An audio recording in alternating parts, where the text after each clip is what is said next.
Assalamualaikum warahmatullahi wabarakatuh. Afiknam Jagat Samagram.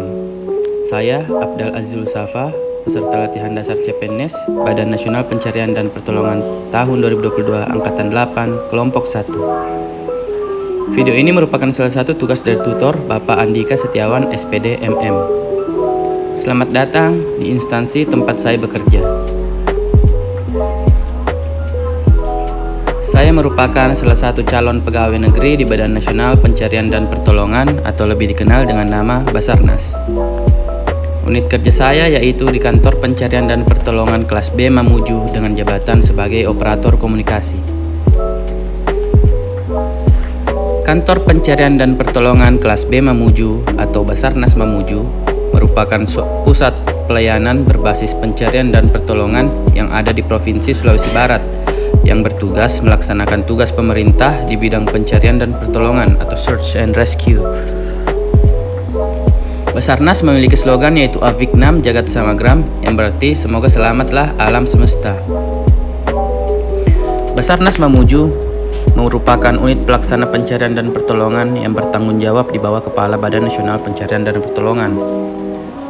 Kantor Basarnas Mamuju berada di Jalan Lingkar 2 Bandara, Kelurahan Sinyonyoy Selatan, Kecamatan Kaluku, Kabupaten Mamuju. Selain kantor utama yang berada di Kabupaten Mamuju, Basarnas Mamuju juga memiliki 3 unit siaga yang tersebar di daerah Sulawesi Barat, yaitu Unit Siaga Polewali Mandar, Unit Siaga Pasangkayu, dan Unit Siaga Majene. Unit siaga dibentuk guna mempercepat respon time apabila terjadi bencana yang membutuhkan penanganan search and rescue. Adapun visi dan misi Basarnas yaitu visi mewujudkan Badan SAR nasional yang andal, terdepan, dan unggul dalam pelayanan jasa SAR di wilayah NKRI. Misi 1 yaitu menyelenggarakan siaga terus-menerus dalam pencarian dan pertolongan, penyelamatan kepada masyarakat dalam kecelakaan, bencana, dan kondisi membahayakan manusia secara andal, efektif, cepat, efisien, serta aman. 2. Melaksanakan koordinasi dengan instansi atau organisasi nasional maupun internasional dalam rangka menyelenggarakan pertolongan atau SAR, serta melakukan pemasyarakatan SAR untuk memaksimalkan potensi SAR. Yang ketiga, menyelenggarakan peningkatan kemampuan teknis dan manajerial organisasi dan senantiasa tumbuh, berkembang, dan melakukan perbaikan di segala aspek secara berkesinambungan. Yang keempat, melaksanakan pembinaan kemampuan dan kesiapan sumber daya manusia serta koordinasi berkelanjutan agar setiap saat dapat melaksanakan tugas operasi pencarian dan pertolongan dengan sebaik-baiknya. Yang kelima, yaitu menyediakan sarana dan prasarana operasi, peralatan komunikasi, dan sistem informasi SAR sesuai dengan kebutuhan dalam rangka mewujudkan visi dan misi. Basarnas Mamuju beserta unit siaga memiliki tugas dan fungsi utama yaitu memberikan pelayanan di bidang pencarian dan pertolongan, menetapkan prosedur pertolongan, memberikan pengarahan dan pedoman pencarian korban, menetapkan standar dan kebutuhan saat evakuasi, melakukan koordinasi dengan instansi lain, penyelenggaraan sistem komunikasi dan informasi, menyampaikan informasi terkait kemajuan proses evakuasi, dan melakukan pembinaan dan pelatihan.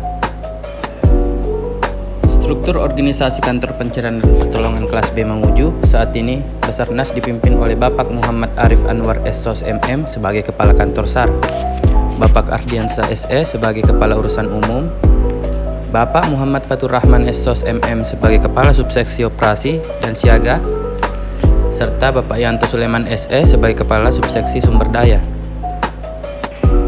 Saya sebagai operator komunikasi dibawahi oleh Bapak Fatur Rahman sebagai Kasiops. Tugas saya sebagai operator komunikasi mengharuskan saya untuk memiliki skill dan kemampuan di bidang teknologi dan komunikasi. Tugas utama seorang operator komunikasi yaitu: yang pertama, siaga SAR rutin 24 jam.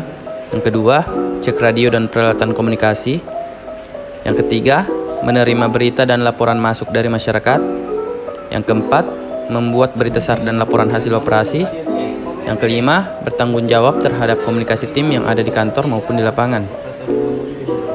Agar dapat terwujudnya pencarian dan pertolongan yang optimal, tentunya sarana dan prasarana harus selalu dalam kondisi siap dan baik, serta dibutuhkan pula sumber daya manusia yang terlatih dan kompeten.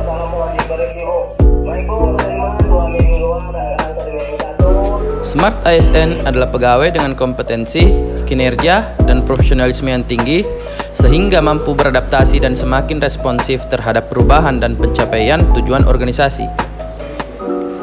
Maka dari itu, saya sebagai Smart ASN terus meningkatkan nilai-nilai Smart ASN pada diri saya agar saya dapat membantu terwujudnya pelayanan SAR yang prima. Mungkin cukup sekian video saya kali ini. Akhir kata, saya ASN berakhlak, bangga melayani bangsa.